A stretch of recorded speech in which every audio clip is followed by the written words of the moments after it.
Assalamualaikum warahmatullahi wabarakatuh. Alhamdulillah, Allah masih memberi kesempatan kepada kita sehingga kali ini saya kembali membuat video yang membahas tentang senjata pusaka Sulawesi.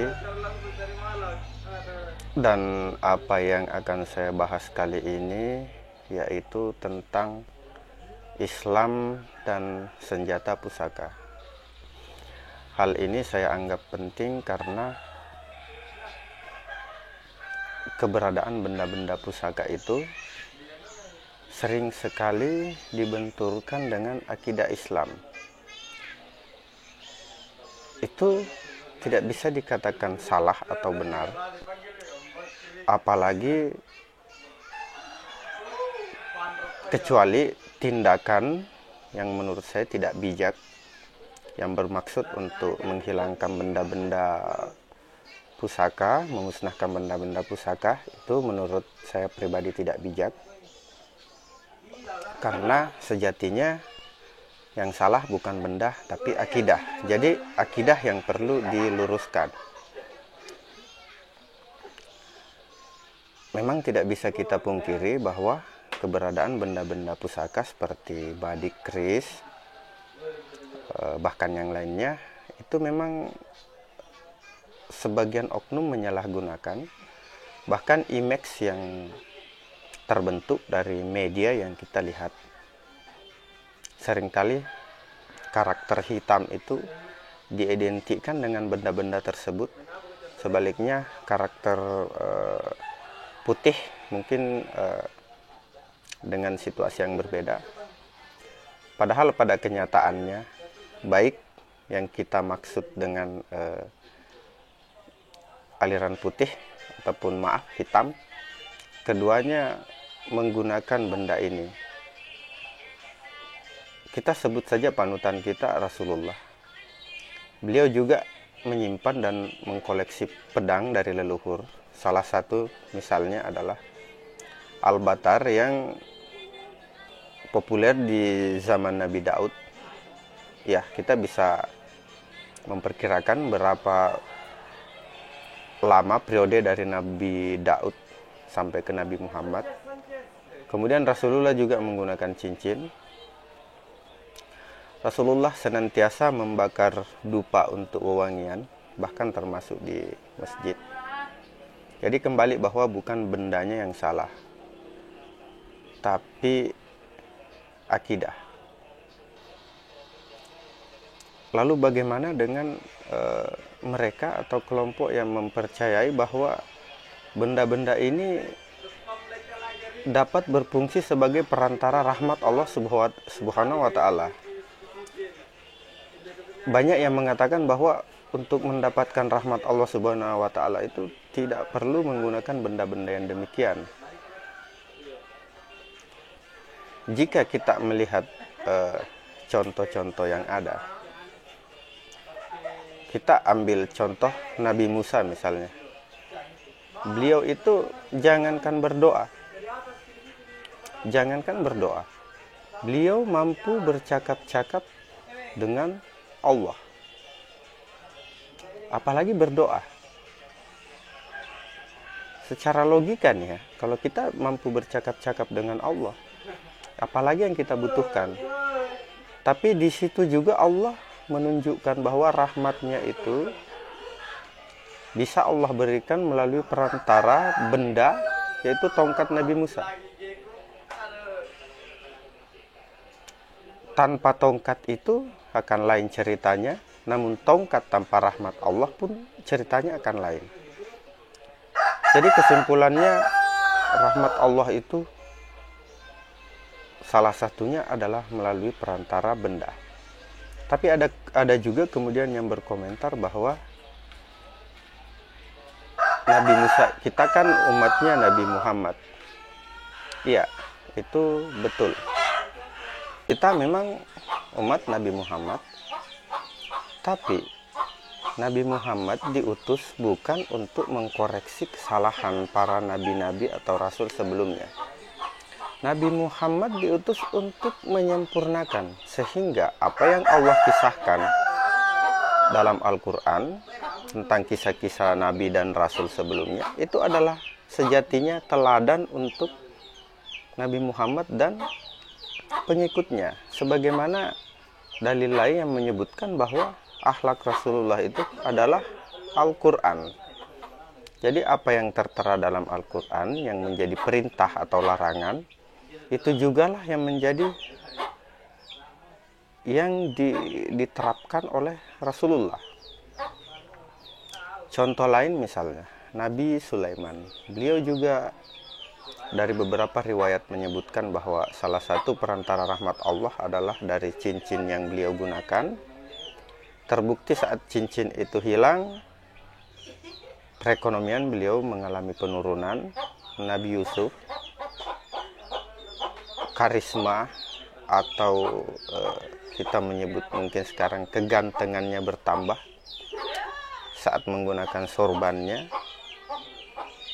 Jadi banyak sebenarnya contoh atau nabi-nabi lain yang tidak terlalu populer di tengah kita. Misalnya Nabi Syama'un yang kemudian yang menginspirasi film Samson,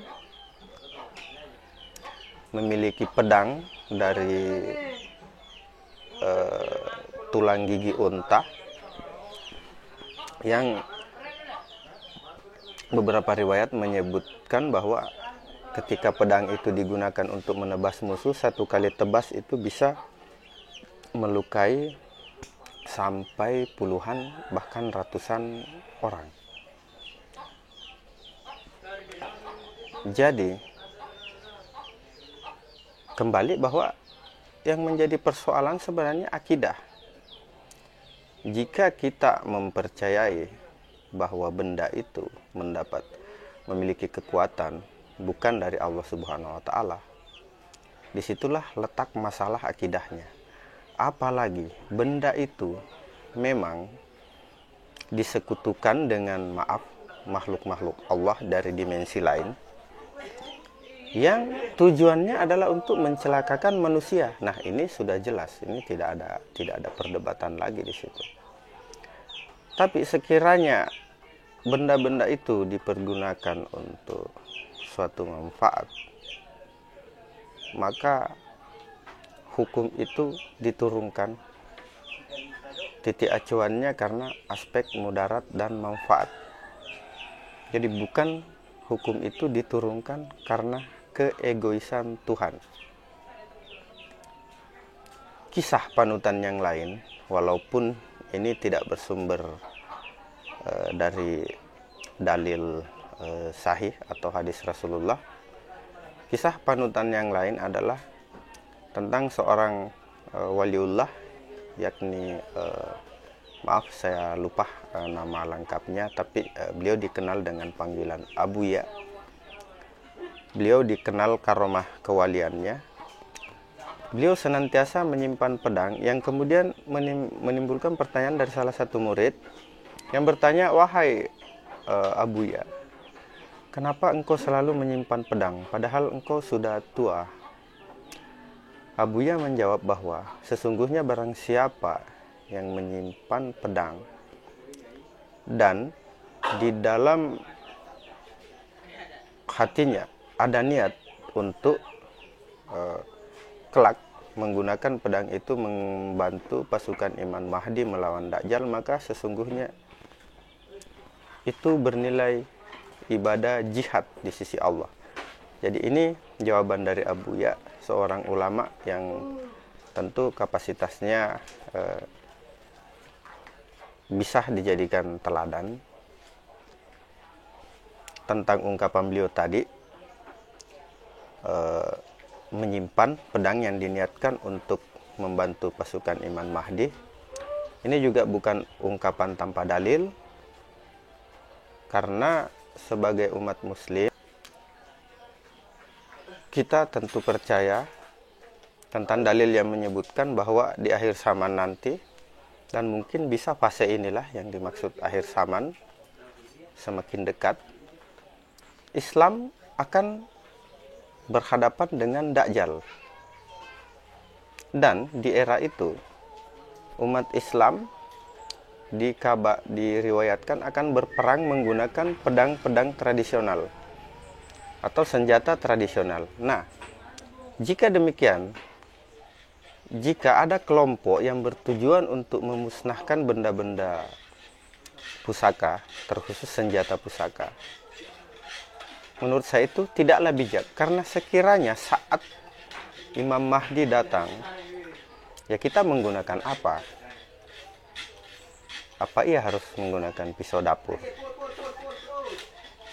Sementara keberadaan benda-benda pusaka ini sudah terbukti leluhur kita, saya khususkan di Sulawesi, inilah yang digunakan untuk membantu melawan penjajah. Jadi ini sekali lagi tidak bisa dinilai dari satu sisi saja, namun juga kita harus benar-benar bijak. Jangan sampai kita memang terjerumus ke dalam ranah kesyirikan. Dan kesyirikan itu sebenarnya bahkan dalam sholat itu pun ada.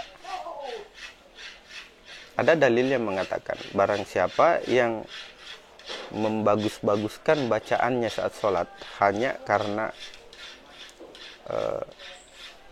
ada yang mendengar, maka dia termasuk syirik.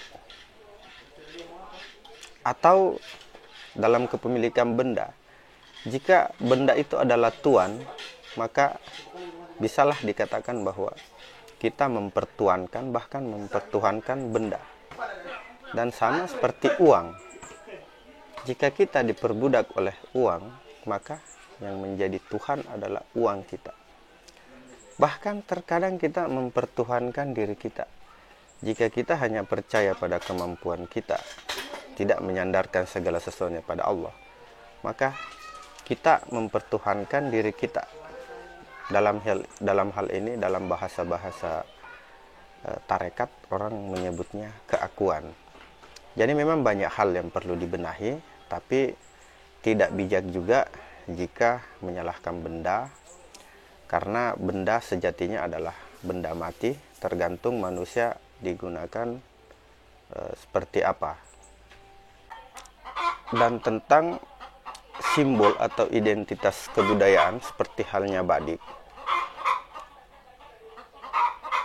Allah sendiri yang berfirman bahwa Allah menciptakan manusia-manusia itu berbeda. Ingat ya, berbeda, yang terdiri dari berbagai macam suku, ras, bangsa. Tujuannya adalah agar saling mengenal. Jadi korelasi berbeda, korelasi mengenal, ya berbeda. Kalau tidak berbeda, bagaimana bisa saling kenal?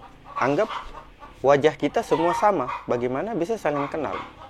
Nah, salah satu yang Allah takdirkan berbeda adalah kebudayaan, identitas budaya.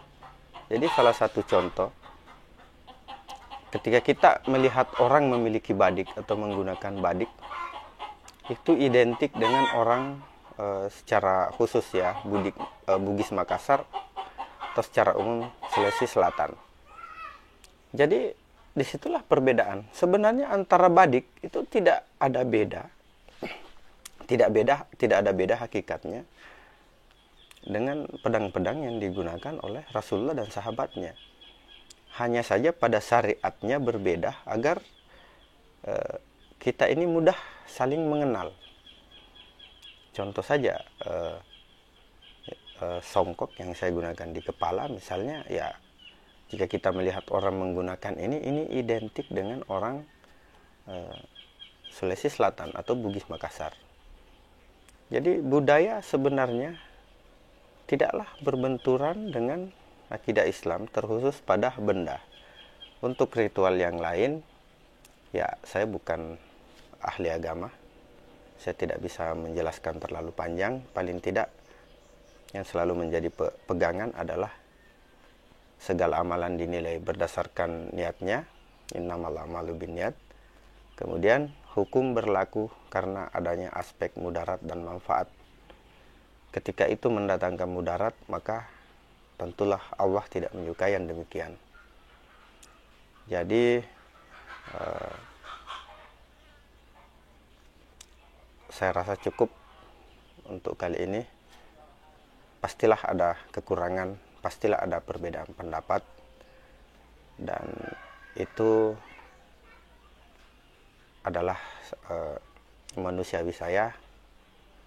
Jika ada yang salah, saya bersiap untuk menerima saran atau kritik di komentar, karena agama ini menyangkut akidah dan bisa fatal. Sekiranya ada sesuatu yang salah, saya yakin banyak di antara saudara-saudara saya yang lebih paham di ranah ini. Saya sangat berharap disampaikan dengan bijak kepada saya pribadi, karena saya sendiri sadar bahwa kapasitas ilmu saya masih sangat kurang. Jadi ini bukan fatwa, ini hanyalah pendapat yang sumbernya juga dari beberapa guru saya, beberapa rekan yang saya anggap guru karena mengajarkan saya atau menyampaikan saya hal-hal yang saya sampaikan tadi. Yang terakhir, kembali mohon dukungan. Semakin banyak yang share, semakin banyak yang nonton, itu menambah semangat saya pribadi untuk membuat konten yang semoga bermanfaat untuk yang membutuhkan. Karena mungkin di luar sana banyak yang pengetahuannya lebih, tapi mari saling menghargai, saling berbagi tanpa merasa lebih dari yang lainnya, karena hakikat manusia sebagai anas memang saling membutuhkan. Jadi mohon like, komen, share, dan subscribe. Insyaallah video berikutnya saya akan membahas tentang kedudukan lontara dan parewa besi. Jadi mohon doanya. Sekian, terima kasih. Assalamualaikum warahmatullahi wabarakatuh.